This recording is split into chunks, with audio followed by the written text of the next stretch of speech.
Vous dites que Est-ce que le Dan désir m'a est été J'ai bien lié compris. à la J'ai bien volonté. compris. Ah, Le désir est ok. lié à la volonté. Et la fin, je n'ai pas trop saisi.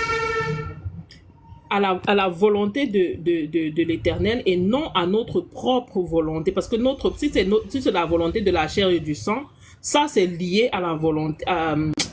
Le désir est plutôt, à ce moment-là, c'est plutôt lié Ce aux n'est pas choses de ce que, monde en fait. ce n'est pas Voilà. que, il y a certains désirs qui sont liés à la volonté de Dieu et que d'autres sont liés à la volonté de la chair et du sang. Donc, tout désir est lié à la volonté du sang et de la chair et non à la volonté de Dieu, si je comprends bien. Non, non, non. Là, Dan m'a posé la question, a demandé qu'on puisse creuser sur l'aspect du fait que il y a deux systèmes. Il y a le système bovin, il y a le système ovin. Dans le système bovin, on parle du désir, mais ça n'a rien à voir avec la définition du mot désir dans le système ovin. Parce que dans le système bovin, c'est comme j'expliquais, le désir qui est kama se trouve au niveau du corps astral. Et alors que dans le système ovin, le désir a plutôt un lien avec la volonté de l'Éternel lui-même. Donc, pas la volonté de la chair et du sang, puisque Kama se trouve au niveau de ce qu'on peut appeler la chair, le sang, donc non, même pas au niveau du corps astral. Donc, du coup, ce n'est pas la même chose. Mais Dan, je ne sais pas si tu écoutes parce que tu es en pause. Non, je suis là. Ah, ok. Ça va, je te Donc, reçois. est-ce que toi, tu as compris ce que j'essaye de dire? Peut-être que je m'exprime Si je t'ai maladroitement. suivi,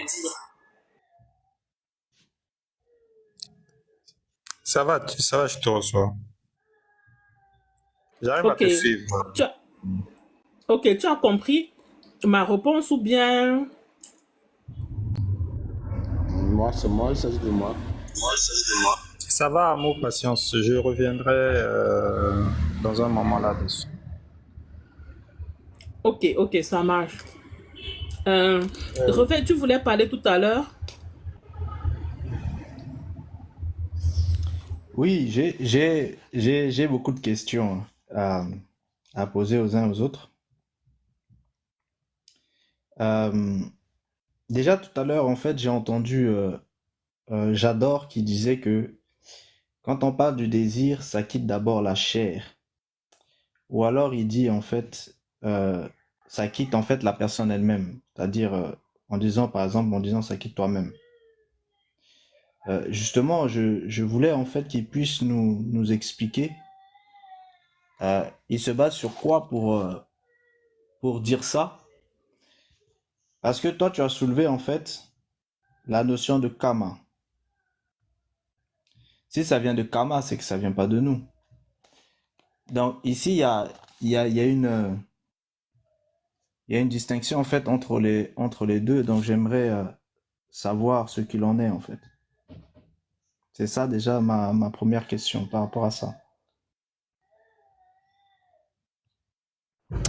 Bon, moi, bon. Tu aimerais que moi je réponde, Réveil? En fait, je disais, il y a une opposition entre ce que, par exemple, toi tu as dit, en parlant du désir qui vient de Kama, et ce que lui, en fait, il dit, parce que lui, il dit que le désir, en fait, vient d'abord de la chair, c'est-à-dire de la personne elle-même. Il a utilisé chair et il a utilisé la personne elle-même. Donc, c'est pour ça que je voulais savoir, parce que c'est deux choses, du coup, en fait, contradictoires. Ou ça vient de nous, ou ça ne vient pas de nous, en fait. Donc, je voulais savoir, parce qu'il y a une opposition entre les deux visions ici. Ah, donc j'adore, faut répondre alors. Oui, je disais tantôt tout à l'heure que quand on parle de désir, ça pense plus sur le côté de la chair parce que, vous voyez, bon, c'est ce que nous-mêmes nous voulons. C'est ce qu'on a besoin. Qu'est-ce que ça peut nous faire? Pourquoi on en a besoin? Au fait, on n'en réfléchit pas trop quand tu désires quelque chose. On va prendre l'exemple sur les biens matériaux, les trucs éphémères, tout ce qui va avec. Quand je dis ça quitte la chair, c'est pas que c'est pas la volonté de l'esprit de désirer, c'est-à-dire d'être focalisé sur quelque chose que toi-même, c'est toi-même qui le veux. En fait. Bon, quand on parle de désir, on peut parler du péché en même temps. Le péché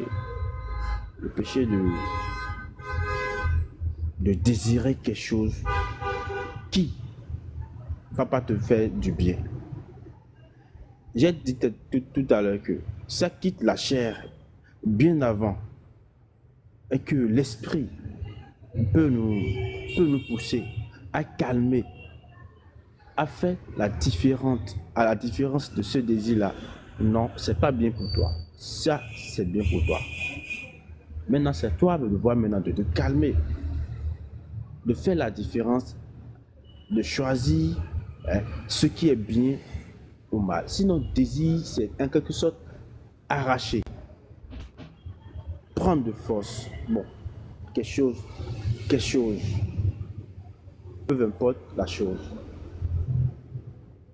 Bon, c'est dans cette vision, dans cette compréhension que je suis en train de parler. Du coup, le problème qu'il y a dans cette compréhension, c'est... Là, tu es en train de parler. Si jamais quelqu'un désire écouter la parole que tu es en train de dire, est-ce que ce désir-là que cette personne a eu est sorti de sa chair? Le besoin. Est-ce que la personne a besoin d'écouter la parole que je suis en train de dire? Si la Non, personne le besoin, sent ça part. besoin, attends, je ne refuse pas. Le besoin, ça part. Le besoin, ça part. Voilà. Ma question, c'est sur le désir. Parce que besoin, c'est Je ne autre chose. refuse pas. Voilà, Et j'aurais des voilà, questions sur voilà. le besoin aussi. Voilà, le besoin, c'est autre Voilà. chose. Là, je te parle du désir. La personne désire. Je ne refuse Elle pas. désire Je dois écouter ce que quitter- tu dis. je Est-ce dois que ce quitter- désir vient je de dois- sa chair? Oui, ça vient de la chair. C'est-à-dire? Ok. Tu vois? Et comment dit-on? Il y a la positivité, il y a le côté positif de chaque chose, côté négatif de toute chose aussi. Donc, nous ne pouvons pas rester sur ça pour dire que non, ce que je dis, c'est bien. Ce que je dis, c'est pas bien. Ça dépend de ce que la personne, cette leçon que la personne veut prendre dans moi, mes propos. Parce que avant de s'y mettre, il faut que la personne sache déjà de quoi je suis en train de vouloir parler. Maintenant, le besoin de la personne, en premier lieu, est-ce que c'est ce que je suis en train de vouloir dire? Maintenant, sur le chemin de nos propos, maintenant, il désire que j'aille plus loin. Et peut-être la prochaine fois, doit peut-être avoir besoin de ce que j'enseigne, de ce que je dis. Peu importe ce que je dis, de la négativité ou de la positivité, de côté positif au fait. Sinon moi, quand il parlait, est-ce qu'on peut désirer écouter quelqu'un? Non. On a toutefois besoin d'écouter quelqu'un. Mais le côté désir n'est pas dans la parole. Non. Donc, Ah, chef, tu es en train de nous perdre, hein, en train de perdre tout le monde là. Je suis désolé, mais on ne sait plus par où passer, par la queue, par la tête, par le milieu du poisson, on ne sait plus. Aïe! Un désir, nous sommes des êtres de désir en fait. C'est un principe biologique, un principe existentiel, on est des êtres de désir. Quand on parle des désirs épicuriens, par exemple, on lui parle de 3 désirs principaux qui sont des désirs fondamentaux et naturels. Et ensuite, il peut y avoir des désirs secondaires et même tertiaires. C'est-à-dire que si j'ai faim, c'est un désir naturel et normal, le désir d'amour et le désir de respirer. Ça, s'il y a 3 désirs-là existent. Les besoins sont des processus vitaux qui ne dépendent pas forcément de l'être, parce que ce sont des besoins qui diffèrent un peu légèrement du désir, en fait. Et bon, ce qui m'a gêné un peu, c'est que la convoitise soit au même point. Mais bon, je vous laisse. Tu es en train de lire quoi? Tu parles de qui, là? Celui qui vient de parler, la BNC, là. Oui. Tu lis quoi? Moi, je lis pas, moi, en fait, hein. Je suis neuroscientifique, donc qu'est-ce que tu veux que je lise? D'accord. Non, tu Voilà, peux donc je te continuer sur parle le de comment thème. ça se passe dans le corps, dans les différents niveaux du corps, dans les différents cerveaux, en fait, du cerveau reptilien, en fait, qui est maintenant le cerveau d'instinct, du cerveau du système limbique jusqu'au néocortex, et qui est alimenté par le cortex orbitofrontal, le COF. C'est de ça que je parle. Donc, tu veux que je J'ai une lise quoi? question. Je peux te poser une question. Oui, vas-y. Est-ce que, est-ce que quelqu'un peut te désirer, toi? Me désirer? Ouais. Non, quelqu'un ne peut pas me désirer. Tu es Il peut sûr? manifester un désir d'amour dont la matérialisation peut être une personne, en fait. Il peut avoir une envie. Et une envie est un désir passager. Hmm. Mais la personne t'a désiré au moins. Comment? Est-ce que la personne aussi peut avoir besoin de toi? Besoin Oui, de oui, toi. oui. On peut avoir besoin d'une personne. On peut avoir besoin d'une autre personne, oui. Pourquoi? J'ai Ok. besoin de On toi peut pour pouvoir avoir, m'aider à attends, on travailler. peut J'ai avoir, besoin de toi pour pouvoir on m'aider peut, à accomplir attends, quelque chose. C'est un attends. besoin. On peut Oui. avoir, attends, on peut avoir besoin de toi juste pour les biens matériaux dont tu viens de faire, tu viens de parler. On peut avoir besoin de toi pour ton corps, on peut avoir besoin de toi pour tes vêtements. C'est possible? Euh, non. Non, parce que ça change en fait le cadre du besoin. Là, maintenant, on passe Non, en non, fait non, nous sommes en du train de besoin au parler, nous sommes en désir. train de parler. C'est toi qui es penché sur un seul angle. Nous sommes en train de parler, on en a général tout parce que nous sommes en train de parler là. C'est toi qui es penché. Moi, je vois que tu es penché sur un seul angle. J'ai dit, est-ce qu'on peut te désirer? Tu as dit non. En même temps, tu as accepté. Donc, tu es en train de contourner. Maintenant, Oui, j'ai non, c'est demandé, parce que tu est-ce as que donné des exemples. Parce que si c'est me désirer en tant qu'être, non, ça, on confond autre chose en fait. mais ce mot-là Parce que s'utilise c'est le désir sur les êtres d'amour humains. qui est manifesté en fait. Donc, quand tu dis le désirer en tant qu'être, c'est un peu compliqué parce que c'est le désir d'amour qui est manifesté à travers en fait la La personne. personne peut ne pas être amoureux de toi, hein, et te désirer à chaque instant. Oui, oui, oui, oui, c'est un désir physique, mais ça c'est un désir sexuel qui est manifesté. Donc, c'est pour Mais ça c'est que toi, non? je mets ça dans la même C'est chose, toi, en non? fait. C'est toi, c'est pas l'autre, mon frère. C'est toi, c'est pas l'autre. Non, peu Très bien. importe qui c'est, lui, c'est la manifestation d'un désir, quelque chose de naturel. Et donc, peu Ok. importe qui c'est, parce En même temps, qu'il la va te même désirer personne, en même aujourd'hui et temps, demain, la il même va désirer personne, une autre personne. en même temps, la même personne peut avoir besoin de toi sur ce même côté-là, sexuel De quel côté? et côté sexuel dont tu viens de parler. Oui. Alors là, Il nous a sommes en besoin train de de dire quoi? quoi? Il a besoin il a besoin d'assouvir quelque chose qui est Je le ne suis pas désir je sexuel, ne c'est suis pas ça? la personne. Je ne suis pas la personne. Je suis en train de dire tel que Oui. ça se passe au fait. Parce que tout à l'heure, tu as dit que je mélange tout. Oh, moi, j'ai juste dit quelque chose, quoi. Et que quand on parle de la parole, on peut sentir le besoin d'écouter la personne. Il y a juste la parole qui peut être basée sur le besoin et non le désir. Maintenant, tout à l'heure, tu as dit qu'on peut te désirer, mais sur le plan, hein, sentimental. Non, moi, je t'ai pas parlé de sentiments. Ok, l'amour.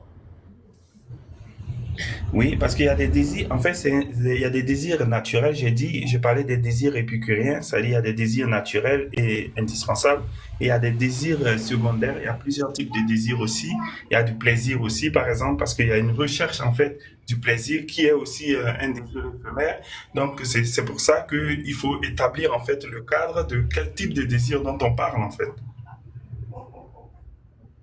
Parce que le plaisir en est un, hein. Le plaisir est un désir, mais un désir éphémère, un désir passager. Parce que comment ça se passe dans le cerveau? D'abord, il y a la sensation à travers les stimuli, et ensuite, ça a une perception du cerveau, c'est-à-dire la perception et l'interprétation du cerveau, et ça se transforme en émotion, et une émotion qui dure devient un sentiment. Et le sentiment devient amour, en fait.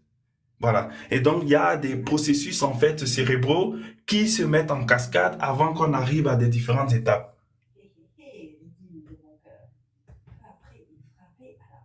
Qu'est-ce que le besoin? Ah, il y Un a... besoin, en fait, si on c'est, passe, par si on exemple, bascule déjà au besoin. Attendez. C'est un petit peu le bazar là. Parce que c'est Ouais. pour ça, c'est pour Il faut ça, rester sur le c'est pour il y ça. a, il y a le désir, il y a le besoin, il y a la convoitise, il y a l'amour. Ce sont Convoitise, des il y a termes vraiment l'amour. différents. Déjà, ça fait Si on a mis ça tout fait ça, trop de choses qui sont mélangées déjà Tout dans est... la thématique de Attends, l'histoire BMC, même. attends, BMC. Vous avez tout mélangé, en attends fait. BMC. C'est pour ça que j'ai besoin.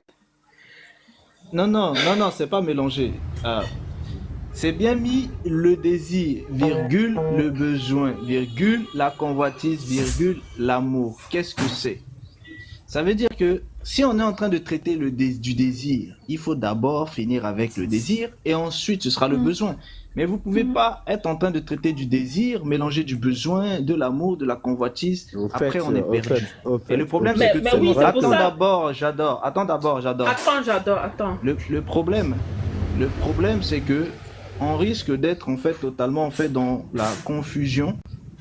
Parce que quand une question va être sur le désir, certains vont utiliser en fait le besoin pour répondre en fait à la question. Et du coup, ça fait une confusion parce que ce sont des termes totalement distincts. Donc, il faut arriver à traiter chaque terme. Donc, si on est en train de parler du désir, on finit d'abord de parler du désir et ensuite, on peut attaquer en fait la convoitise, le besoin et l'amour, etc. S'il vous plaît. Ok. Donc, restons sur le désir, les gens. Vous étiez en train de dire que le désir, c'est quoi?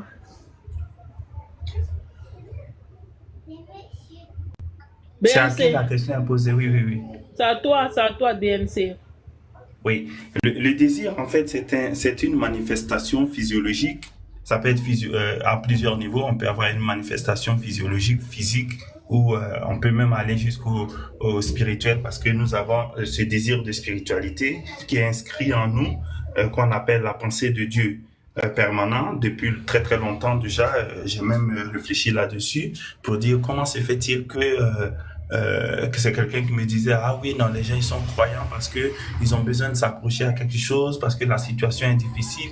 J'ai dit non, depuis la nuit des temps, il y a 200 000 ans que les êtres humains sont là, ils ont toujours eu cette pensée pour Dieu, cette recherche de Dieu. Ça veut dire c'est parce que justement il y a une parcelle de l'âme divine qui est en l'être humain, donc ils recherchent à se connecter à cette source-là.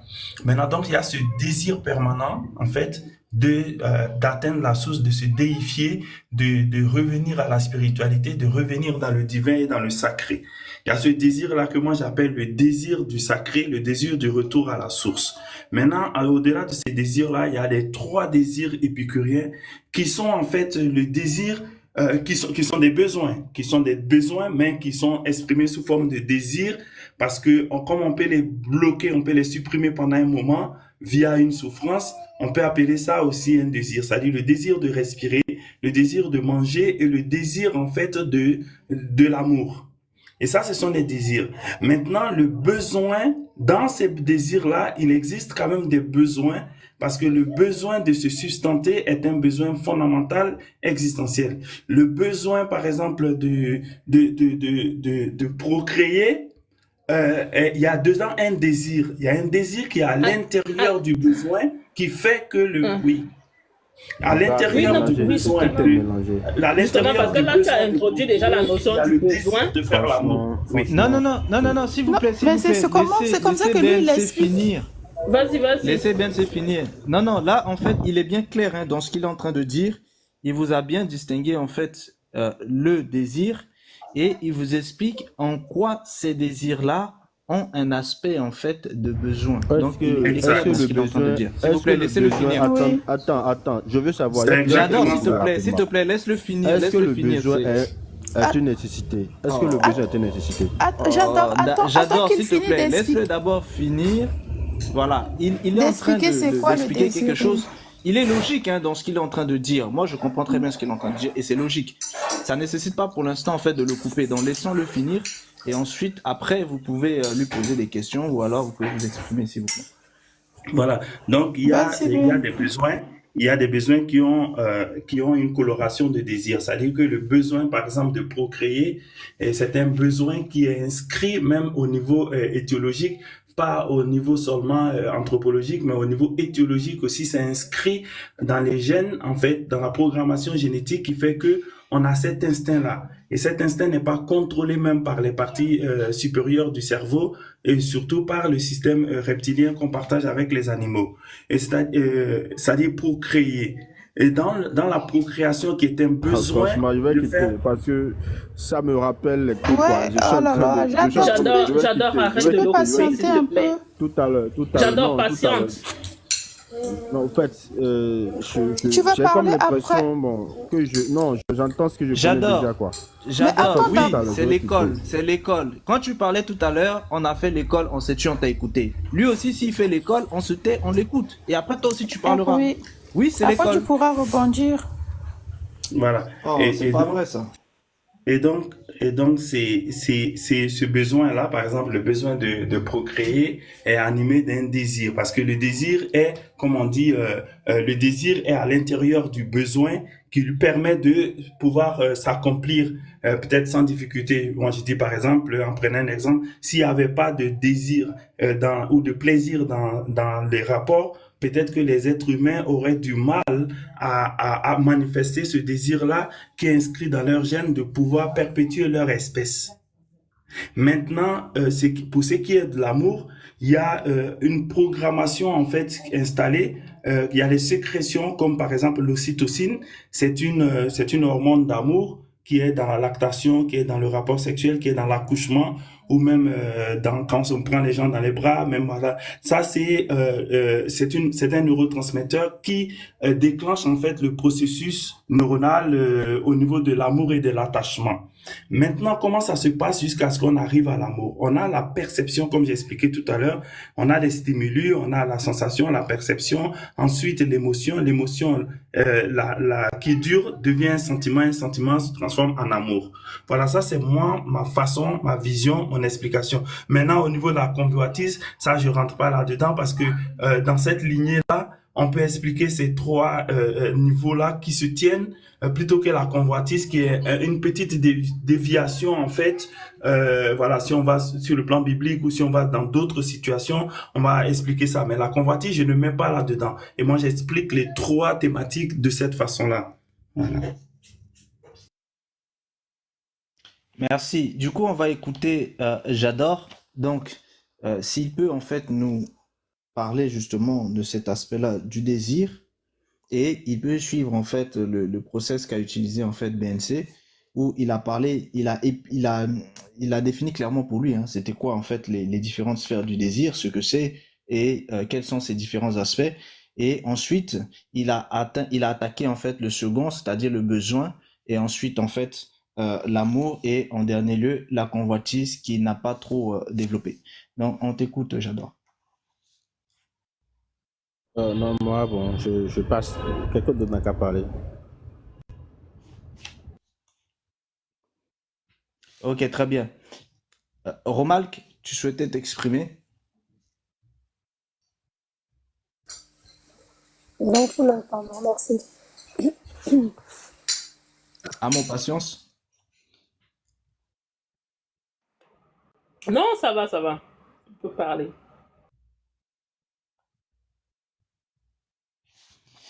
Ok. Tout à l'heure, je posais ma question par rapport à la notion de la chair. C'était une question qui concernait en fait J'adore, mais comme il ne souhaite pas s'exprimer, j'étais en train de voir aussi un aspect où, à mon patience, tu as soulevé en fait par rapport à Kama. Maintenant, lorsqu'on est dans la définition en fait de BNC, qui lui est une définition selon la science matérialiste, il a dit des choses où il souligne le fait que le désir pour lui, c'est trois types de manifestations. Une manifestation en fait physiologique, une manifestation physique et une manifestation en fait spirituelle. La manifestation spirituelle, il l'a définie par rapport en fait à cette pensée de la recherche de Dieu qui est dans tout un chacun, la parcelle divine dont il a soulevé le désir du sacré, le retour à la source, etc. Et lorsqu'il s'agit maintenant du côté physiologique et physique, c'est là où il va nous distinguer ces aspects-là. Le désir, en fait, de manger, de respirer et le désir de l'amour. Donc lui, il a défini ces différentes facettes du désir et il les sépare avec le besoin. Parce que pour lui, le besoin, est lié déjà à ces sphères-là, hein, de procréation. C'est-à-dire, la procréation n'est pas, pour lui, hein, dans sa conception, en fait, un désir. On ne désire pas procréer, on est dans le besoin de procréer, d'où le système, en fait, reptilien. La question que moi, je lui poserais ici, c'est, du coup, selon lui, qui enfante qui? Est-ce qu'il y a une indépendance entre désir et besoin? Ou alors, il y en a un qui enfante l'autre? Est-ce qu'il y en a un qui découle de l'autre? Ou ils sont indépendants? Ouais, c'est une excellente question. Parce que ma réflexion personnelle est de dire que le plaisir, par exemple, sexuel, qui est aussi, c'est un désir, hein, même si c'est un désir passager, ça permet de bien comprendre. Ce désir-là va faire que on va pas camper dans l'égoïsme. Comme Dieu lui a dit, faites l'amour et multipliez-vous. Mais pour se multiplier, il faut pas que ça devienne une corvée. Il faut pas que ça devienne une difficulté.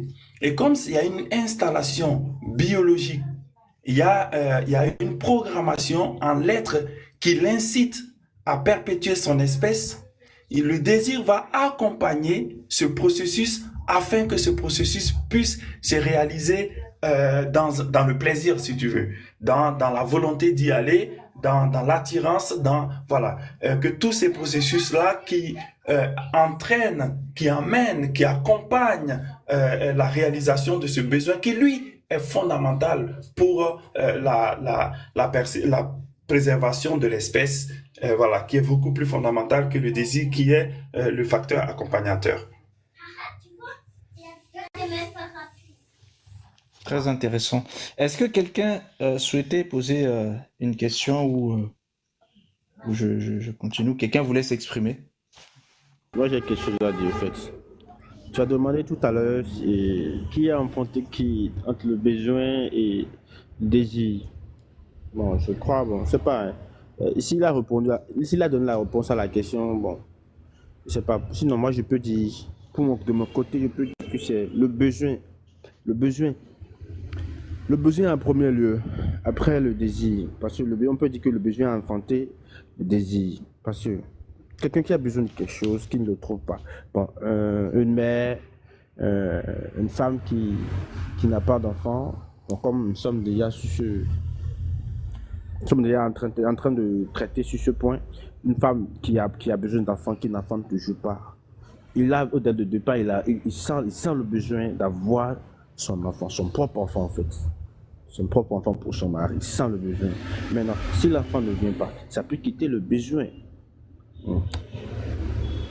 et entraîner le désir jusqu'aux os en fait. Le désir, il peut commencer par, il peut quitter le besoin et le désir automatiquement. Donc moi, en premier lieu, on a tous besoin de quelque chose. Et dans la quête de cette chose, si on n'en trouve pas, on peut se nourrir du désir. Bon, c'est mon point de vue. Intéressant. Intéressant. Du coup, le besoin ici dont tu parles, ce besoin-là, est-ce qu'il est toujours naturel ou il peut être mis par autre chose ou par quelque chose d'autre ou par quelqu'un d'autre dans la personne? Ou alors il est toujours naturel? C'est-à-dire qu'il est naturel, c'est-à-dire qu'il émane d'un besoin naturel de la personne et non d'un besoin artificiel, par exemple. Tout à l'heure, j'ai parlé de la Bible et j'ai parlé de la parole que il est très difficile de désirer écouter quelqu'un parler. Mais on peut sentir le besoin d'entendre écouter quelqu'un parler. Bon, tu peux sentir le besoin le besoin d'écouter. Est-ce que vous comprenez? Mais qui? Est-ce que la personne est en train de quelque chose de bien? Parce que le besoin peut être bien pour toi ou mal. Ça dépend de comment tu veux t'en servir. Ce pourquoi tu es en train de... Tu sens ce besoin-là. Ça dépend. C'est pas souvent... Peut-être on introduit, je te coupe pas, hein, peut-être on introduit une notion d'intérêt à ce niveau-là. Ouais, D'intérêt, quand je fais par exemple la neuroéducation, j'explique aux gens comment est-ce que ils disent oui, il n'est pas motivé. J'ai dit mais la motivation c'est pas un truc qui vous tombe du ciel comme le Saint-Esprit. Non, la motivation est basée sur un triptyque. Voir l'amour que j'ai introduit en fait pour faire un carré. C'est-à-dire pour être motivé, il y a l'envie, il y a le besoin et l'intérêt. L'envie qui peut être le désir aussi. Donc l'envie, l'intérêt ou le besoin. Voilà. Et donc l'intérêt ici est différent du besoin en fait. C'est-à-dire que si un de ces éléments-là est accompli, alors ça crée la motivation, ça déclenche le processus motivationnel. Et si deux sont accomplis, la motivation est un peu plus importante. Et si les trois sont là, la motivation est beaucoup plus intense et ça va enclencher un processus neuronal qu'on appelle la fonction cognitive de l'attention. Et c'est pour ça qu'on met toute l'attention dans quelque chose. Et la chose la plus importante, en fait, c'est l'attention.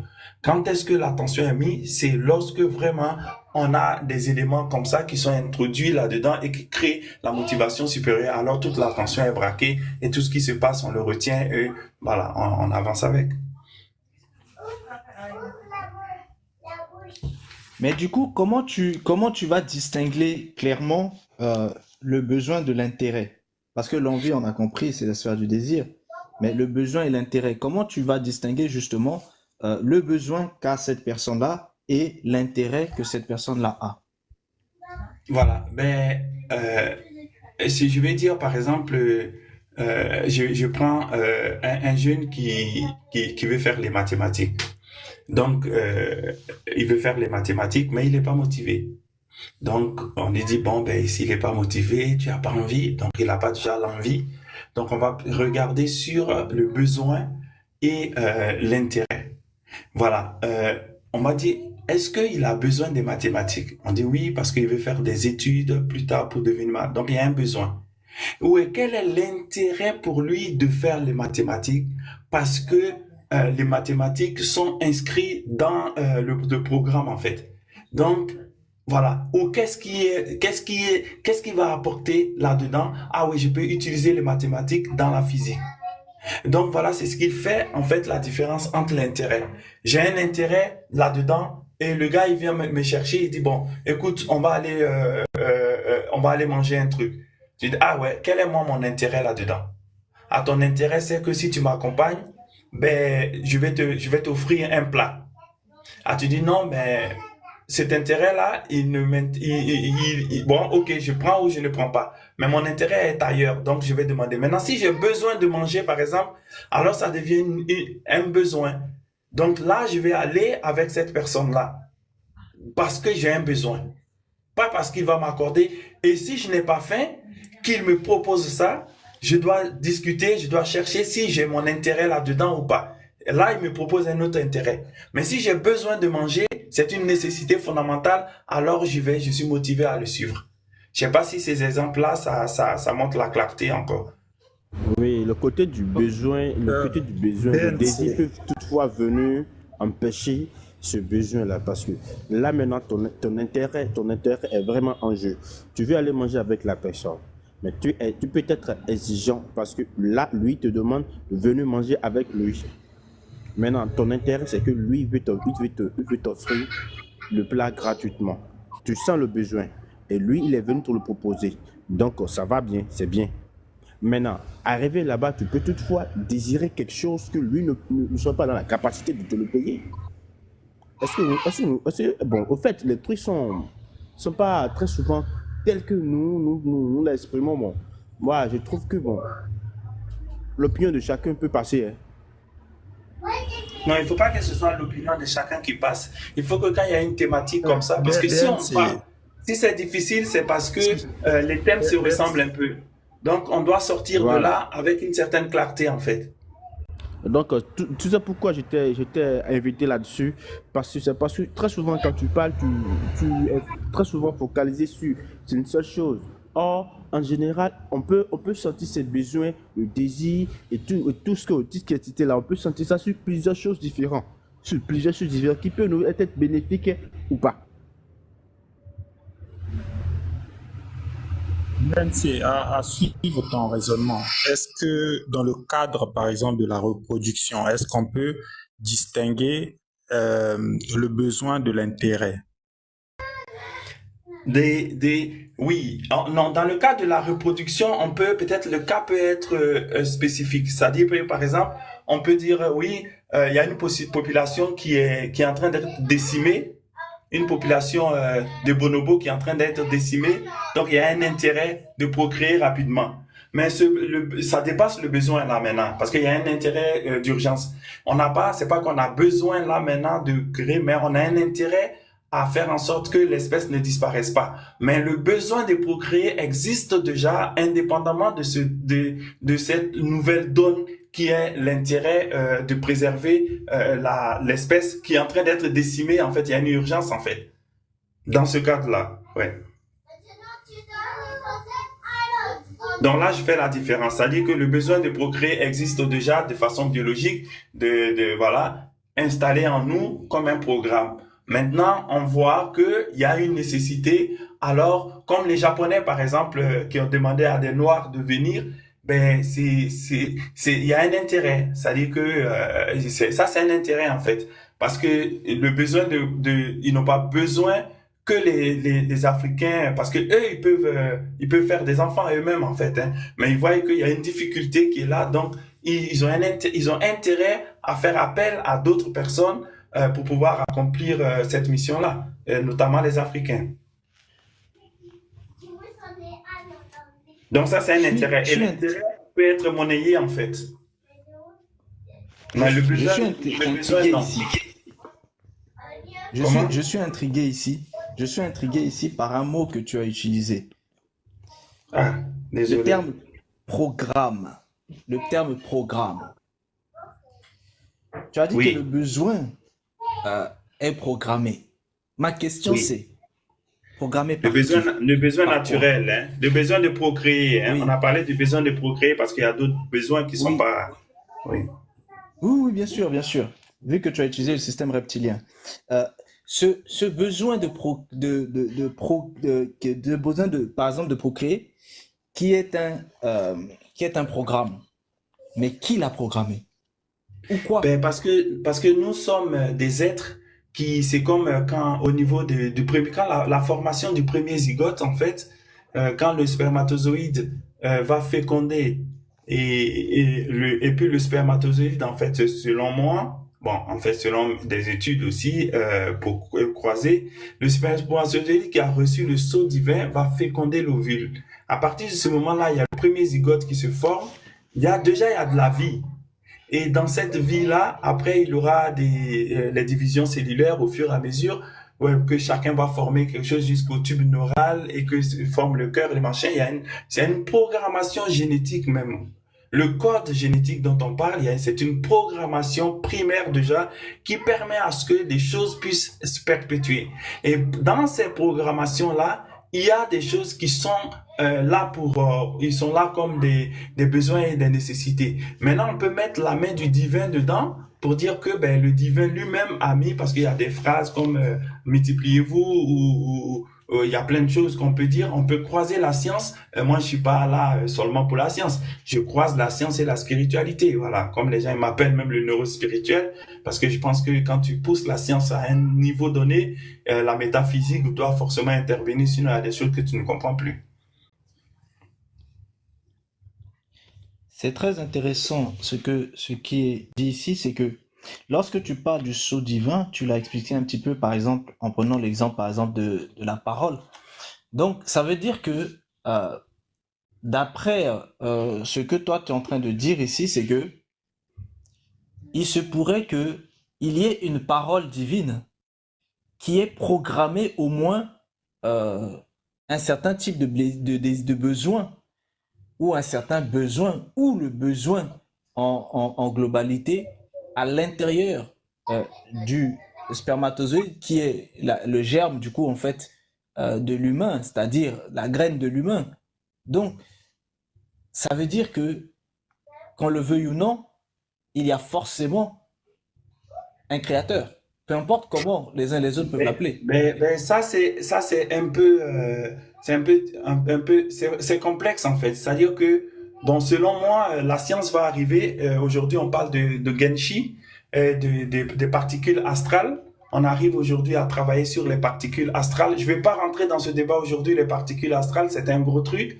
Et donc, on va atteindre les Genshi et les super Genshi qu'on va même arriver à décoder. Moi-même, j'ai fait des voyages astro. Je suis sorti déjà de mon corps. C'est ce qui m'a permis, en tant que scientifique, de pouvoir comprendre qu'il y a autre chose, en fait.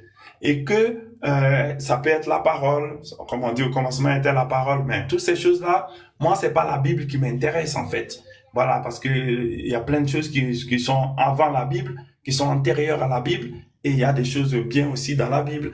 Mais ce qui n'est pas encore démontré aujourd'hui, et c'est que il y a un créateur. Ce n'est pas démontré. Ça dit scientifiquement, c'est pas démontré, mais on peut ressentir ou on peut passer par autre chose parce qu'il n'y a pas que la science.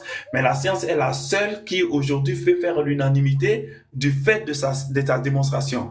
Voilà, même qu'on peut parler des sciences sociales, des sciences d'observation, mais la science fondamentale aujourd'hui ne permet pas de dire qu'il y a un créateur. On peut parler comment ça a commencé par des bactéries, par des transformations, par des mutations, et jusqu'à arriver à cette espèce-là. Moi, je crois pas à ça. Mais comme j'ai pas d'autre chose pour l'instant, je dis bien pour l'instant, à ce stade-là, de pouvoir démontrer vraiment l'existence de Dieu. Je sais qu'on a une programmation qui est à l'intérieur de nous et elle peut être une voix divine, elle peut être une volonté divine. Pour parler même de désir, Dieu aussi a des désirs. Et donc, voilà. Ok. Donc, du coup, ce que je souhaitais aussi savoir, c'est que est-ce que tu te définirais en fait dans les sphères de la science spirituelle? Ah oui, oui, oui. On m'appelle même neurospirituel parce que tu ne peux pas, quoi. Et tu pousses la science, tu n'arrives plus. Tu vois, il faut de la métaphysique, de la métascience même. Il faut être au-delà de la science parce que sinon tu es bloqué. Einstein, plusieurs philosophes, plusieurs penseurs aussi, des philosophes comme Pascal, par exemple, il a le pari de Pascal.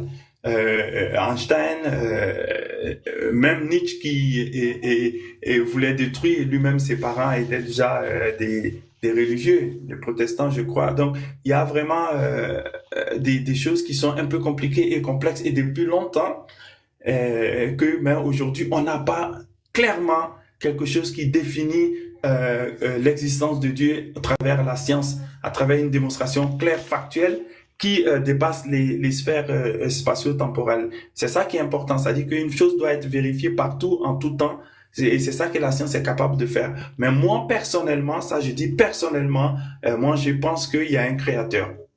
Voilà. Et c'est même pas que je pense, je sais qu'il y a un créateur. Mais je sais, c'est moi, personnellement. Voilà. Ok, donc si je comprends bien, tu sais qu'il y a un créateur, mais ce qui te manque, ce serait de le prouver selon la science matérialiste. Exactement. Et ou la science spirituelle, parce qu'il y a la science divine qui existe aussi. Oui, sauf que les matérialistes refusent la science spirituelle, donc du coup, Non, ça non. pose Mais déjà le justement, problème moi, à ce niveau-là. je suis le trait d'union entre eux, parce que moi, je peux leur poser des questions directes, et puis ils peuvent pas m'expliquer, parce qu'ils savent ils vont juste dire, ah oui, à l'instant, la science ne sait pas encore. Parce qu'on découvre encore, même dans le cerveau, on vient juste de découvrir encore des nouvelles cellules qu'on appelle des cellules hybrides, qui sont pas les cellules gliales, ni les neurones. Ce sont des cellules hybrides qui sont à cheval sur les deux et qu'on est en train de voir encore leur information au niveau du système immunitaire. On est en train de travailler. Il y a plein de choses. Même la mélanine, on ne sait pas encore toutes les propriétés, toutes les fonctions de la neuromélanine, par exemple. On ne sait pas tout qui existe dans deux parties du cerveau, dans le camis, dans le substantia nigra et de locus cornelius. Donc, voilà. Et donc, tant que la science n'est pas arrivée au bout, ben, elle ne peut pas dire que elle sait tout. et la spiritualité n'a pas encore démontré de sa façon. Mais voilà. Et en plus, moi, ce que je reproche aux religieux, c'est le fait de faire du dogme, quoi. Jésus a dit, Mahomet a dit, machin a dit, non. Ils peuvent dire simplement, nous observons certains phénomènes qui pourraient prétendre à l'existence de Dieu. Nous n'en avons pas encore la certitude, mais nous évoluons et au fur et à mesure, nous nous y rapprochons. C'est une démarche scientifique. Personne ne va te dire quoi que ce soit parce que la science elle-même, elle évolue. Oui, ce que tu dis, c'est intéressant. Par contre, quand on parle, par exemple, des religieux, il faut comprendre que ce sont les religieux du système mondain. Parce que la véritable religion se pratique en parole et aussi en acte. Ça veut dire quoi? Qui dit acte dit forcément une expérimentation. On ne peut pas en fait attester de l'existence d'un créateur si on ne l'expérimente pas. Sauf que il y en a qui sont dans des mouvements très très puissants.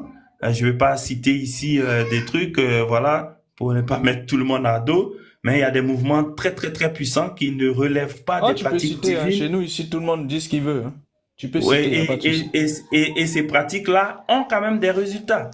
Les gens peuvent l'appeler diable, les gens peuvent l'appeler machin autrement. Ils ont des résultats parce que ce qu'il faut pas oublier, c'est que la création d'un égrégore va toujours enclencher même des choses, comment on dit ce mot? Ouais, des choses paradisiaques, des phénomènes extraordinaires et du paranormal, du fait même de créer un égrégore en fait.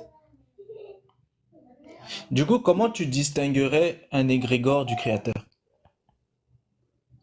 Ben, pour moi, le créateur, il n'est pas dans la manifestation, en fait, matérielle de quelque chose. C'est comme le Dieu de Spinoza un peu. Il est partout et il est en tout. Spinoza disait, dire même que Dieu est bon, c'est déjà être prétentieux. Pourquoi? Parce que toi, tu es qui pour dire Dieu est bon ou mauvais? Ça veut dire que si Dieu est bon, tu le compares à quelque chose. Parce que c'est bon par rapport à quoi? Et rien que ça, déjà, donc Dieu est, c'est tout. Mais les égrégores, c'est encore autre chose parce qu'il y a une matérialisation où il y a un système où il y a une mise en place, en fait, de quelque chose qui, à force de l'encourager ou de le louer, va devenir un égrégore, donc, créer même des miracles et tout ça est possible, quoi. Et voilà. Donc, pour moi, c'est ça la différence. Ok. Est-ce que par exemple, tu conçois que quelque chose de bon peut donner quelque chose de mauvais dans le processus de la procréation? Comment? Est-ce que du bon peut procréer du mauvais? Est-ce que du bon peut procréer du mauvais? Parce que la notion de bon et mauvais est une notion que moi, je ne vois pas comme peut-être tout le monde, parce que chez moi, il n'y a pas de bon et de mauvais. Je dis toujours, la médaille gagne avec son revers. C'est-à-dire que chez moi, il existe un monde astral. À partir du moment où le monde astral existe, c'est un monde dans lequel on va faire des entraînements au niveau astral pour établir en fait le karma. Et dès le moment où on a un karma, c'est-à-dire, je vois ce que tu veux dire, hein, on peut avoir un acte bon et qui a un besoin inscrit en nous comme faire un enfant et faire l'enfant qui ait des difficultés ou qui ait des maladies mais ça, c'est vraiment, il faut s'appuyer sur le programme karmique en fait de ces personnes-là. Et à partir de ce moment-là, on peut savoir où de ce qu'on appelle la transmission intergénérationnelle. Donc, il y a beaucoup d'autres éléments qui rentrent en ligne de compte. Et ça, si on ne les considère pas, on va juger. Alors qu'il faut pas juger, il faut discerner.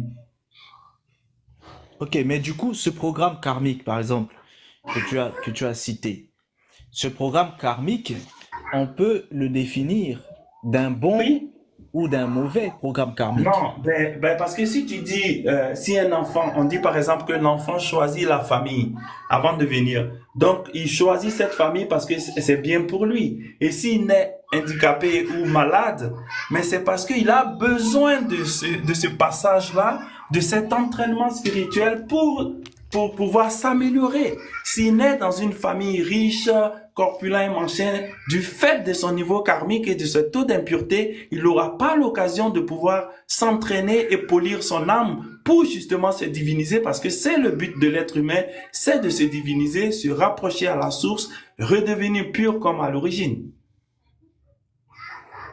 Ok, mais si c'est un programme karmique, parce que le programme, tu l'as défini en fait avec le besoin, n'est-ce pas? Donc, lorsque la personne est programmée, elle va faire ce pourquoi elle a été programmée. Sauf si elle sort Non, du justement. programme. Ouais, non, justement, parce que c'est ce qu'on appelle le libre arbitre. Parce que Dieu, il s'est dit, si je crée des gens qui ne font que leur programme, alors ce sont des robots. J'ai pas besoin d'être humain, mais j'ai besoin d'être humain pour créer un monde harmonieux, un monde paradisiaque qui soit le reflet du monde céleste, du monde divin, du monde paradisiaque de là-haut, que tout ce qui est en haut soit égal à tout ce qui est en bas. Mais nous sommes des gens de matière, donc notre paradis sera de la matière. Et s'il n'y a pas le libre arbitre, tu es condamné à faire des choses seulement programmées. Et ça, c'est de l'automation, c'est de l'automatisation, c'est de la robotique tout simple, alors que le divin a donné ce qu'on appelle le libre arbitre. Ok, mais le souci, c'est que lorsqu'une une âme réincarnée, parce que là, on est déjà dans cette sphère-là, parce que quand on parle du karma, on parle aussi de réincarnation. Lorsqu'une âme réincarnée, voilà, lorsqu'une âme réincarnée est dans son process, elle n'atteint pas tout de suite la phase du monde spirituel. Or, tant qu'elle n'atteint pas la phase du monde spirituel, elle n'est pas sortie du programme de la loi karmique. Parce que la loi karmique va justement en fait être liée à cette personne jusqu'à ce qu'elle puisse se libérer de cette loi karmique-là. Donc ceux qui ne sont pas encore libérés de cette loi karmique, oui, ne sont-ils pas toujours dans la programmation karmique? Si. Et comment peut-ils manifester un libre arbitre s'ils sont toujours liés à la programmation karmique? Oui, et ben c'est ce libre arbitre qui leur permet en fait de pouvoir sortir. Parce que même s'ils sont dedans, ben s'ils n'ont pas de libre arbitre, ça veut dire ils vont jamais en sortir.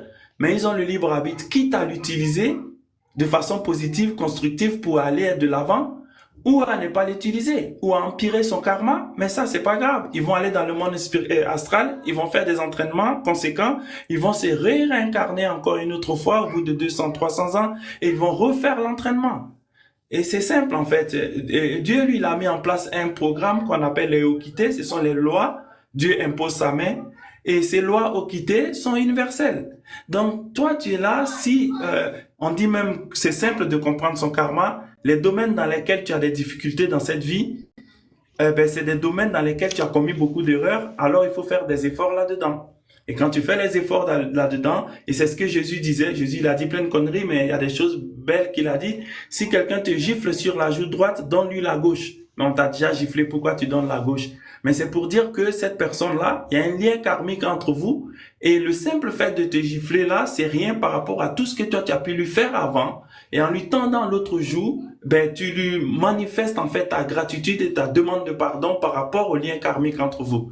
C'est profond, mais même cette phrase-là montre que la réincarnation existe, même si dans la Bible, ça a été retiré en 521 au concile de Constantin Ier. Oh là là, j'ai dit beaucoup de choses quand même, hein. Punaise. Non, on va revenir sur ce que tu as dit par rapport aux conneries de Jésus et ce qui est retiré dans la Bible. On y reviendra tout à l'heure. Mais pour l'instant... faut que je fasse attention quand même, parce que j'ouvre trop de brèches là. Non, je te poserai des questions là-dessus, t'inquiète pas.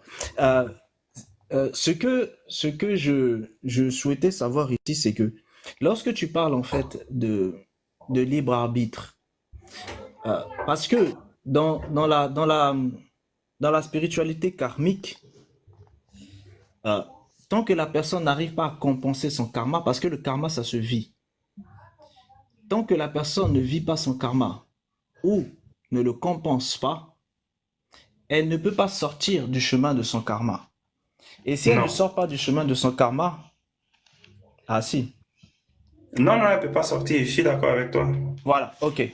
Donc, comme elle ne peut pas sortir de son karma, elle ne peut pas réellement manifester du libre arbitre. Est-ce que ce que toi tu appellerais libre arbitre ici, ce ne serait pas plutôt la capacité que cette personne aurait de pouvoir compenser son karma, qui pourrait être assimilé à une sorte de libre arbitre?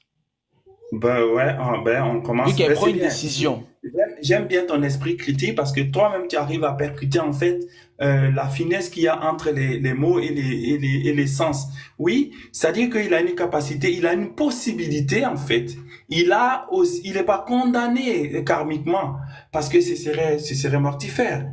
C'est-à-dire qu'il a la possibilité de manifester cela. C'est-à-dire que quand il est dans une situation, il peut faire des efforts qui sont humains. On dit même que le destin, il est en 3 parties. Il y a le destin de Dieu, et il y a la prédestination, et il y a le destin personnel. C'est-à-dire, si tu décides maintenant de ne pas étudier à l'école, ça, ce n'est pas une affaire de Dieu ou machin, tout ça. Ça, c'est ta décision. Mais le fait que tu naisses homme, ou que tu naisses dans un pays, tu naisses dans un machin, tout ça, il y a la main de Dieu qui est dedans. Maintenant, dans ta prédestination, c'est la mission de ton âme. Tu es destiné à telle ou telle chose.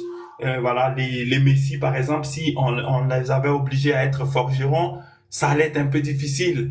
Et donc, parce que on sent qu'il est né pour ça, il a une prédestination à ça, et il a fait des efforts, il a fait des entraînements aussi, et il est arrivé à être messie qu'il est aujourd'hui. Mais il avait le choix. Et ce choix-là, c'est le libre arbitre.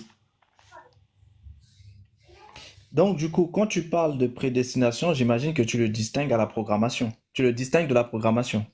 Ah oui, la prédestination, c'est quelque chose que tu es censé accomplir comme la mission d'âme qui est, mais la programmation, elle est génétique, elle est biologique, elle est encore autre chose que la prédestination. La programmation. Du coup, j'ai encore une autre question. Oui. Ok, merci. Du coup, j'ai encore une autre question. Qui définit la prédestination? Ben, la prédestination, il y a 2 façons de définir ça. Même si on dit c'est Dieu, mais c'est-à-dire qu'on dit par exemple dans des écrits anciens comme les Kyuji que pour devenir génie dans un domaine, il faut s'entraîner et s'incarner 6 fois dans le même domaine et ainsi tu deviens. Et il y a aussi les besoins les besoins de l'univers, on va dire, pour ne pas aller toujours dans Dieu, les besoins de l'univers. C'est-à-dire que toi, à l'intérieur de toi-même, il y a déjà au niveau de ton âme, des inscriptions qui disent, lui, il doit devenir président de la République, par exemple. Et ça, c'est une prédestination. Il est prédestiné à. Maintenant, lui, il peut dire, bon, moi, je ne vais pas être président, même si partout, tout le monde me le dit, tout le monde, parce que Dieu ou l'univers vont passer par plusieurs moyens pour lui faire comprendre que il a les capacités où il est prédestiné à ça. Mais il peut ne pas le faire, il peut le refuser, en fait, en ne faisant pas sa part de sa contribution pour y arriver. C'est pour ça que c'est différent de la programmation. Ok. Du coup, lorsqu'on parle par exemple du QID et que tu parles en fait des 6 incarnations pour pouvoir avoir cette spécialisation dans le domaine, c'est-à-dire qui définirait justement la mission de l'âme. Mais quand cette âme s'est incarnée la première fois, elle avait bel et bien une mission qui serait donc avant cette mission qui va être définie par la suite en fait de ces incarnations. Et du coup, la deuxième question que je pose aussi, c'est le besoin de l'univers. Ok, mais qui définit le besoin de l'univers pour que ça puisse définir la prédestination de cette âme? C'est ce que moi j'appelle Dieu. C'est ce que moi j'appelle Dieu en fait, ou peut-être qu'il aura le point de divergence avec d'autres. Pour moi, il y a un Dieu quelque part. Il y a un architecte en tout cas. Pour moi, c'est comme ça parce que justement, ça fait partie des choses qui ne peuvent pas être expliquées factuellement même par la science jusqu'au bout, quoi. On va dire oui, c'est entraîné ou c'est le hasard ou c'est machin. Non, ce n'est pas le hasard. Et voilà. Parce que trop de hasards coïncidés, organisés, on sait que l'univers est tellement programmé, les choses sont tellement orchestrées que même s'il y a une petite déviation, tout s'écroule. Et ça ne peut pas être le hasard qui dure autant de temps. Les 4 milliards d'années de hasard, ça fait un peu beaucoup. D'accord. Du coup, quand on parle de prédestination, on l'oppose bien sûr à ce qui est destiné, vu que c'est avant la destinée. Oui, non, c'est la même chose. En fait, oui, c'est avant la destinée, mais ça nous prépare à la destination. Mais une prédestination, ça veut dire qu'il y a des prémices, en fait, qui montrent que pour devenir président, il est prédestiné à être président, mais il peut ne pas l'être. Parce qu'il n'a pas accompli sa partie de libre arbitre dans ce sens. Non, quand quelqu'un est prédestiné à être président, Oui. c'est que il a été décrété avant sa destinée qu'il sera président. Maintenant, Avant quelle s'il n'est pas destinée? président, Avant quelle destinée? Tu veux mais dire parce qu'il avant ne sa peut pas y avoir naissance? de Si tu définis la destinée à partir de la naissance, ce serait avant sa naissance. Mais si tu définis la destinée avant la naissance, ce serait avant la naissance. Oui, moi j'ai Parce que défini la destinée à partir du moment où elle est accomplie. À partir du moment où il et est, elle est il accomplie à est quel moment? président. Comment? Elle est accomplie lorsqu'il Toi, devient président. pour toi, une destinée est un accomplissement. Ah oui, c'est l'arrivée. C'est l'arrivée. Ah oui, oui, Mais oui, est-ce que l'arrivée, parce que qui oui. dit arrivée dit un départ, n'est-ce pas? Oui, Bon, qui dit un départ, c'est qu'il fallait bien partir de quelque part. oui, Donc, quand la personne quitte le quelque part et qu'elle oui, arrive dans un autre endroit, oui, toi, tu considères que cette personne a quitté de sa naissance, parce oui. qu'avant la naissance, il y a d'abord le séjour d'abord de gestation dans le ventre. Non, avant ça même, il y a le monde astral déjà. Il y a le choix de l'âme de Oui, non, s'incarner mais dans j'y viens. C'est parce qu'il y a plusieurs étapes. Voilà. Ouais, Il y a déjà cette gestation dans le ventre maternel. oui, Il y a la procréation qui oui, va se faire dans les dimensions, en fait, onériques, enfin, dans les oui, dimensions, dans la 4e dimension. oui, Et avant ça, il y a aussi un autre aspect de l'âme avant que cette âme soit dans ce processus, en fait, d'incarnation. oui. Bon, la question que moi je pose, c'est à quel moment définis-tu le départ et à quel moment définis-tu l'arrivée pour appeler l'arrivée destinée? Voilà. Au départ, c'est d'abord l'âme se retrouve dans un endroit qui est conforme à son niveau spirituel. Donc, il va faire un entraînement spirituel, comme on appelle ça, pour qu'il lui soit permis de s'incarner. Et donc, après cet entraînement spirituel, il a acquis des choses. C'est-à-dire que l'entraînement dans lequel il devrait s'exercer, il a assimilé. Il a fait ce qu'on appelle les satolis, c'est-à-dire les prises de conscience. Comme dans le monde astral, il n'y a pas de mots, il n'y a pas de matière. Tout est une question vibratoire et de prise de conscience. Et ces prises de conscience-là vont lui permettre, enfin, d'être à un stade donné où il va choisir la famille dans laquelle il va s'incarner, afin que cette famille lui permette d'accomplir sa mission d'âme. Et là, à partir de ce moment-là, on a quelqu'un qui est là et qui a une prédestination. Parce que tous ces entraînements au niveau astral, toute son écriture karmique et au niveau de son âme montrent ce chemin-là.